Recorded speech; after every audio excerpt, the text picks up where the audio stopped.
Eh bien, bonjour à vous, bienvenue chez Lord Sauvageon. On se retrouve dans mon bureau, mon antre. Je sais pas si on s'y verra beaucoup, parce que je suis souvent dehors, mais il m'arrive d'être dedans. Et aujourd'hui, on se retrouve ici pour que je vous présente un petit projet bien sympathique, des petits éco-jars. On va en parler un petit peu plus en détail après.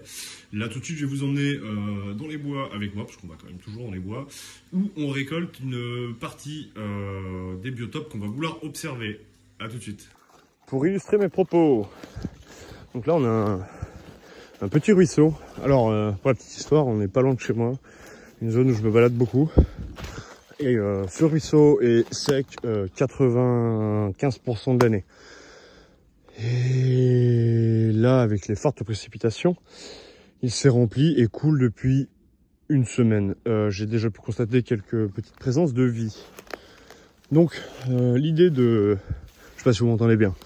De ces petits bocaux, ces écosphères, comme ça appelé, hein, c'est de remplir ma curiosité sur un peu la création de la vie. Donc là, on a un lieu où il y avait un biotope qui était terrestre 95% de l'année, et qui depuis que je suis là, ça fait 1 an que je suis dans le coin, passe en biotope aquatique. Et c'est de voir l'évolution et la création de vie et l'adaptation de divers écosystèmes à un biotope aquatique alors qu'ils étaient en terrestre, et la migration des animaux éventuels autour. Ça, on ne le verra pas par les jars, mais on viendra le voir sur le terrain ensemble. Eh bien, on se retrouve un petit peu plus loin, en forêt. Je vous avais pris tout à l'heure autour d'un ruisseau. Alors, je vous préviens, ça va être à l'arrache cette vidéo. Alors, pour mener ce petit projet, il y aura l'une des expériences qui va contenir ceci. Alors là, on est sur du sable terreux, une extraction, un début de terrier de blaireau. Pourquoi blaireau? Parce qu'il y a des traces un petit peu plus loin. Voilà, tout simplement. Vous devez me croire sur parole. Je vous en parlerai peut-être plus tard si cela vous intéresse. Alors donc pour cette petite expérience là, je vais simplement récolter de la terre et je vous expliquerai ça un tout petit peu plus tard. Mais c'était pour vous montrer l'endroit où je vais la chercher, les otaries que vous voyez souvent sur Instagram.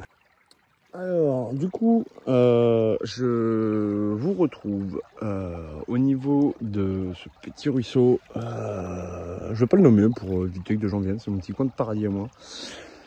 On est sur de la grosse granulométrie avec un petit peu de sable fin. Beaucoup de fossiles qui sont très cool, on en parlera un peu plus tard. Je retourne la caméra et je suis à vous. Alors que je vous explique un petit peu. Donc là, je suis dans un petit rue assez tranquille. La source est à 2 km en forêt. Très peu de présence humaine. Pas de pollution, rien de tout ça. J'ai déjà constaté qu'il y avait des petits poissons qui vivaient dedans. On a de l'épinoche, on a du verron, de la petite crevette, des gamarres et autres. Et là, l'idée, c'est de récolter simplement un fond sableux et un peu de flotte. Et je vous retrouve dans mon bureau pour en parler un petit peu plus. De retour dans le bureau. Alors, nous avons l'eau de notre ruisseau. Nous avons la terre de notre petit terrier de blaireau, où j'ai rajouté de l'eau de pluie. Ici, nous avons, alors je suis désolé, mais je n'ai pas les rushs, puisque je suis un blaireau, j'ai dû les supprimer. Donc ça, c'est de l'eau que j'ai récoltée en Bretagne, eau de mer. Et là, nous avons de l'eau saumâtre venant de la baie de Somme. Ici, nous avons juste un témoin avec de l'eau du robinet, et juste en comparatif de voir ce qui pourrait se produire. Alors, l'idée étant de voir l'évolution de ces différents biotopes. Moi, ce que je fais habituellement, c'est ce que vous pouvez voir sur Instagram, du pistage animalier pour de l'observation. J'ai un grand plaisir à réaliser ce genre de choses. Et j'aime aussi la vie rikiki. Et là, on va être carrément sur la vie rikiki. Et je trouve que c'est un petit procédé quand même relativement très sympa. C'est-à-dire que là, on a, si vous avez des enfants, des neveux, des nièces, c'est des projets cool à mener. C'est des tout petits aquariums, ça coûte rien à faire. Vous mettez pas en danger de gros animaux, quand j'entends gros animaux, de poissons ou de choses comme ça, dans les mains d'enfants qui ne sauraient pas les gérer. J'ai de la condensation, c'est terrible. D'enfants qui ne sauraient pas les gérer, et toute vie est importante et on va pas sacrifier des petits poissons. Par contre, ça peut mettre le pied à l'étrier de ces jeunes âmes si elles aiment la nature, ou pour des grands passionnés, des grands enfants comme moi, ça marche toujours. Donc dans l'idée, on va rentrer un peu dans le vif du sujet, bocaux par bocaux. Ici, Donc le bocaux de la rivière, j'apporterai aucune modification dans le temps. Ils vont rester fermés, scellés, j'ai juste les joints à mettre, tout simplement. Alors j'ai voulu les récolter en hiver pour limiter la vie dedans. Parce que quand il fait froid, la vie est toujours beaucoup moins active. Comme ça, on va suivre l'évolution avec le printemps, l'été, jusqu'à l'automne et à l'hiver prochain, et voir comment tout ce petit monde évolue. Donc les bocaux n'auront aucune évolution interne, à part le joint qui viendra. Donc ici, on peut voir un petit peu le substrat qu'on avait tout à l'heure dans le ruisseau que je vous ai présenté. Des feuilles mortes. J'ai pas encore vu de signe de vie, mais l'eau est encore assez trouble. Mais on devrait voir des choses dans les jours à venir assez rapidement. Celui qui m'intéresse le plus, c'est celui-ci. Pourquoi celui-ci? Parce que moi, j'ai une fascination pour la vie en général, les dinosaures, comment la vie est apparue, et je trouve ça magique et magnifique. J'ai des projets de dingue qu'un jour peut-être je mènerai à bien, et peut-être justement avec vous sur cette chaîne YouTube. Seul l'avenir nous le dira. Donc là, nous avons la terre que nous avons récoltée tout à l'heure, provenant d'un terrier de blaireau, où j'ai simplement mis de l'eau de pluie récoltée dans un réservoir que j'ai dans mon jardin. L'idée étant de voir quel type de vie peut se développer d'un milieu terrestre passant à un milieu aquatique. Chose que je vous ai expliqué dans la petite vidéo tout à l'heure, je vous le présentais succinctement en forêt. Et on va voir ce qu'on arrive à avoir en développement de vie. Et vous allez être surpris pour avoir déjà fait l'expérience un peu moins poussée.